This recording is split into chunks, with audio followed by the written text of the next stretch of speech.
Oi.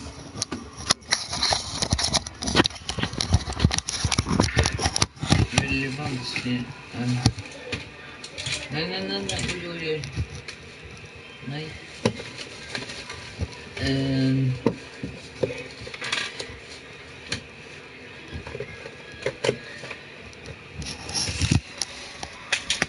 Hvor er han da?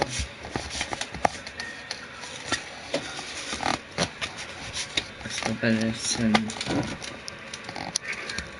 sånn. Ned sånn.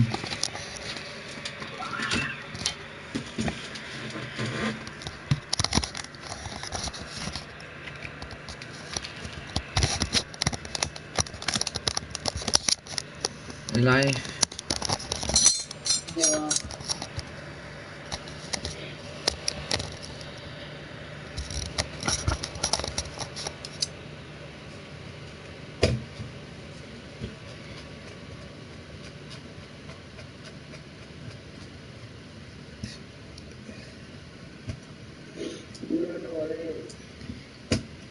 Nei.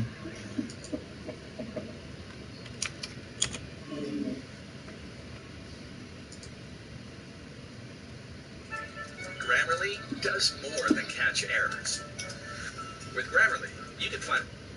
What's up guys, it's Dan and Tom here from the TablesThisDailyAcademy.com, and in today's video we're going to take a look at the 10 best ways to improve your game quickly. We definitely are. Now here at the Academy we're passionate about helping... 10 tips to become a better table tennis player quickly. Ja. Da må du se på det. Leif, hvorfor kan ikke du også se på det? Har du gjort det? Ja. Men du må også se på og hjelpe meg også, da. Det kan være at hvis jeg ikke plutselig skjønner hva så putter den opp ned. Kamera opp ned. Ja, det husker jeg ikke.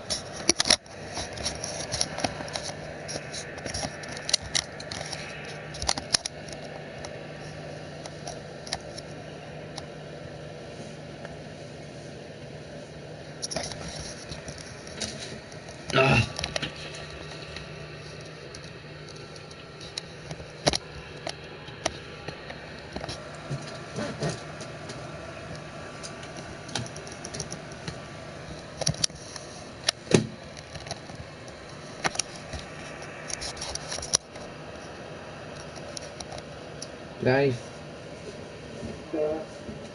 du må hjelpe meg også.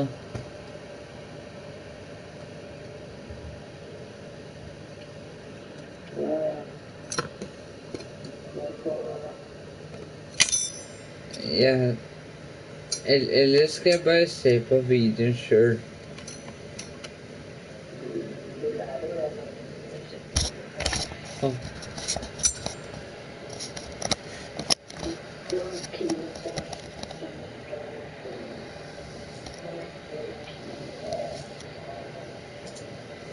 learn and improve their game. Now you can also buy the Academy now as a gift option, which is perfect for Christmas or birthdays, so check that out in the links below. But for now, let's check out the top 10 tips to improve your game. Okay guys, so tip number 1 is now the basics. Now, many players neglect the basics early on, and the problem with that is long term, it's very hard to have shot efficiency and consistency and break down very quickly. Yeah, exactly. So you want to make sure you've got these fundamentals right before moving on to more complex shots. Let's just take a look at the flying drive. So the flying drive is the building block for the flying concept. Now, many players... Du mener at jeg skal... Leif mener at jeg skal skyte på skrått? Ja, fordi... Det er lettere for å sørge. Jeg ser på hvordan det egentlig er spiller. Men du må ikke sørge på skratt. Hvorfor det? Du må ikke liksom kurse det. Jeg føler det best av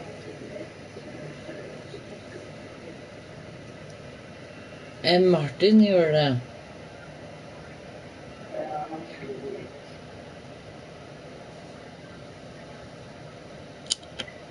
well. And this is so key, getting the right touch, movement. This helps timing as well. And you can see here we've got short and efficient shots, consistency's high, and we're not going too fast. We're playing at a slow and controlled speed. We'll move across to the backhand. On the backhand, short, efficient. The ball placement is good. And the rally doesn't break down. That's it. And like, what we're trying to highlight here is that develop the basics, spend a lot of time on the basics. The reason why Chinese players, for example, in China and Asia, they spend hours in China. They spend hours just knocking the ball on the table, consistently getting the reps up. They don't drop off and play the big swinging stuff and just try and get the ball 100 miles per hour. We don't want to do that. We want to nail the basics and get it solid. Yeah, so that is our first key tip to improvement, is go back to basics and get these fundamental strokes right and really nail them down. So tip number 2 is feeling the ball. Now, we want to develop this nice soft touch and light feeling as we contact the ball. Without this, it's very hard to have control, consistency. So we want to have this feeling the ball, light touch, and good brushing action as we contact the shot. Alright, so a lot of players tend to hit the ball far too thick and hard. So to develop this ball feeling, a real nice drill is dropping the ball on the floor and then brushing the ball over onto the table. This is a Trenger jeg også gjøre det? Trenger jeg også gjøre det også? Sånn man slipper ballen på bakken, og så skyter man det.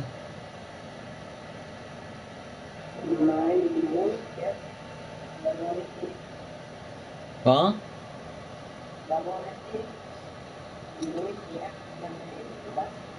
Ok.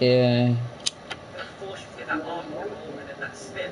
So drop the ball on the floor and brush over. You see, get that light brush there, get that contact. As you can see, Dan wouldn't be able to hit the ball over if you didn't brush the ball with that nice feeling. If you hit it flat or hard, the ball's going to go long. So it does develop that soft touch and control.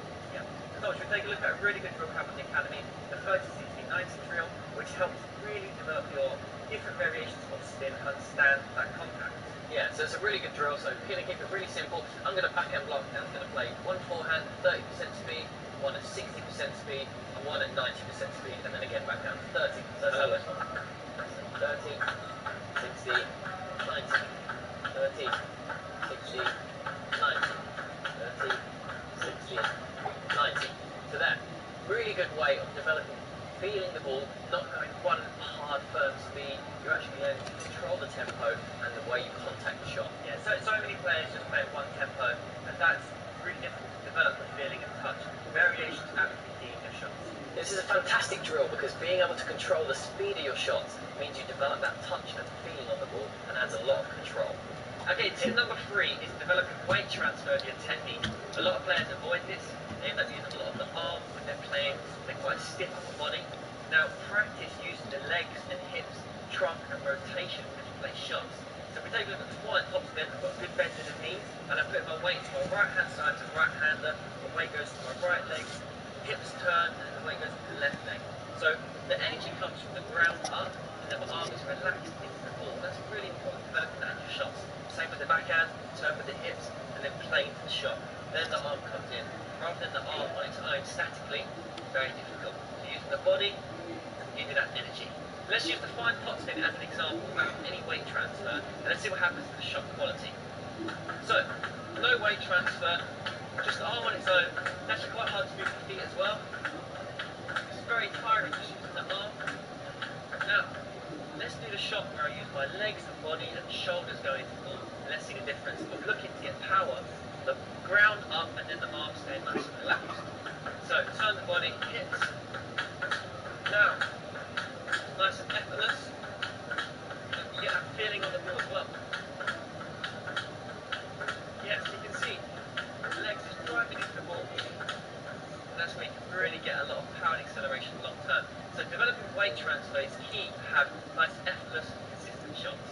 So tip number 4 is footwork. Now, a lot of players may think that they missed due to having poor technique and it breaking down. However, quite often it can be because they're not getting into position with the feet. So they're reaching outside the body, or they're simply too far away from the ball to play a quality shot. So footwork is key. So let's have a look at a quick, simple footwork drill. 2 backhands, 2 forehands, and I'm going to try and move efficiently. So as you can see, I'm nice and low on the balls of my feet. I'm light on my feet as well. You don't hear any loud stomping on the ground. My weight's forward, and it's allowed me to get close to each shot and not get caught out of position. Tip 5, guys, is timing point. Now, a real common error in here with players playing their shots at 4 different timing points. It means you can break down really quickly. You're not training your shot at the same time, which helps you be consistent. Exactly right, Dan. Now, the optimal timing point is, of course, at the top of the bounce, so the highest point, and that gives us the most safety over the net and allows us to hit the ball in front of the body. A lot of the time, players are hitting the ball level with the body or even behind, and it makes it very difficult to get control. So we're looking for top of the bounce and in front of the body. Okay, Tom, I'm going to do one quick exercise. Backhand, point middle, backhand, point wide, all at the highest point with my shots. So here, top of bounce, take the ball in front of my body. Now I'm going to be nice and consistent. If I take the ball late, now we can break down. See how quickly the rally deteriorated there. Yeah. When Dan was maintaining that same timing point and the same rhythm without speeding up, which is key, keeping the same timing, same rhythm, the rally stayed nice and solid and consistent. As soon as the timing point changes, it becomes too quick or too late, like Dan demoed, the rally breaks down and consistency goes straight downhill. Tip number 6 is practice under pressure. Now, we all know we have to practice to improve, but practicing under pressure will help you transfer your skills in training into match play. So, for example, setting yourself little goals, like 20 serves in a row without a mistake, and then you've got that pressure to try and reach a certain target. For sure, Tom. Now, a lot of players say, oh, I play so well in practice, but I can't transfer that into a match. Exactly. One of the biggest reasons for that is not practicing in a high competitive environment. So you've got to, when you're practicing with sprain, all the drills where you know where the ball's coming. But rounds of this, it's so good for developing those strokes, not sure where the ball's going, and it's just feedback. Now, watching yourself play is a fantastic way to improve at table tennis. It's quite underrated. Tom here, he's got a recent match. Tip 8 is have a game plan. As you go into matches, it's important that you play to your own strength.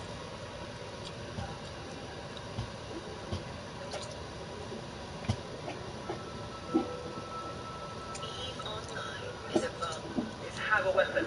Now for me is to try and get Tom, now there are some players out there who have something unique to your game, they're doing it. So it is important. You can also work on other areas of your game. So there's no reason you can't develop this and build it into your game. Finally, tip number 10, and that is have fun and Hva?